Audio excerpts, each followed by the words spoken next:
Hello everyone and welcome to another video. So in today's video, I'm going to show you how to use the infotainment system on the brand new Hyundai Accent. But before we move forward, please consider subscribing to my channel by clicking that subscription button and make sure to press that bell icon and leave all the notifications on.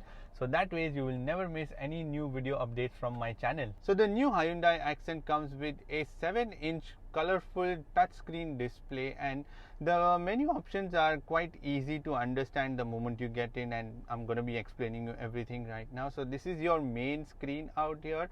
There are widgets basically for your media and the infotainment or whatever, Android Auto that you've connected out here. You can see that at the bottom there are more menu options given, and this menu option can actually be changed from here. This option that you see on top, which is your menu, so you can edit the left widget, you can add whatever you want to, you can edit the right one, you can edit the home icons, everything, and then you can change the bottom ones also. In that you can change pretty much every single option. You can do a lot more with this. You can even do the manual option, so you can change pretty much everything that you see on this screen. And there are also more options at the bottom. There are these buttons which are given for your radio, media, the track controlling options. This is your favorite button which you can customize. I'm going to come to that once you go inside the setup.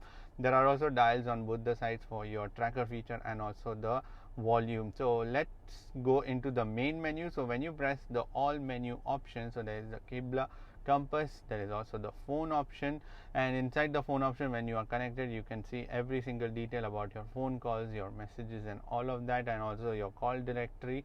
You can see that also. There is also the Android Auto and Apple CarPlay. So you get a wired feature out here, not the wireless one. So I've already connected my phone using the wire, and then when I press and go into the Android Auto, you can now start using the Google Maps also on your screen. And I find this actually quite a handy feature, because most of the times you're going to be connected to your Android Auto or the Apple CarPlay, and then you also get the navigation system. So there is no point in putting the navigation system inbuilt into the system. So when you go out, you can even see the detailed menu options from your phone, which are all your WhatsApp and all of these options. So when you go back, you can come to your main screen from here, the home button, and you can now go again to your main.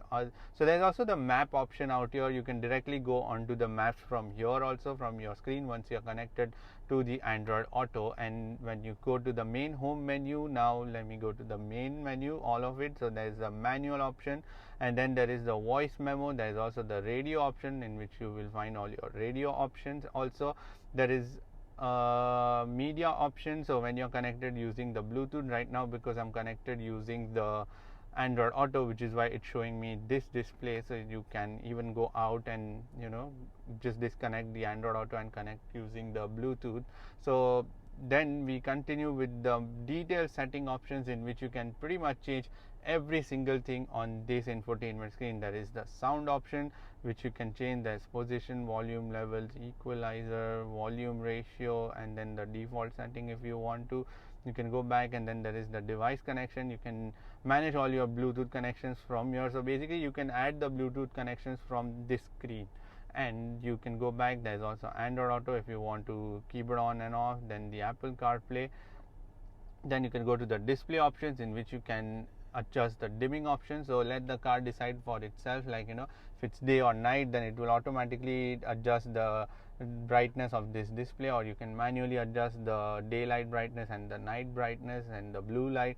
There's also the blue light filter, basically, so that while you're driving, the screen doesn't come out those colors in your face or hurt your eye, basically. There is also the screensaver, in which there's a digital clock, analog clock, and you can leave it none. And then the home screen option, so you can go from here also and change all the widget options, or there was on the main screen from here, where you can go and change all the widget options. So let me continue with the settings, and then there is the button option. Now this is the button which I was telling you about, this star button. So you can customize basically any options that you can assign to this button, and then it will open that shortcut feature for you. So you can change that too. There is also the steering button, and all the steering buttons can be changed to basically the mode button that you see out here. That mode button can be customized to show you the different features that you have selected. Then once we continue with the more setting options, and then there is the general option in which you can see the version, latest operating system on this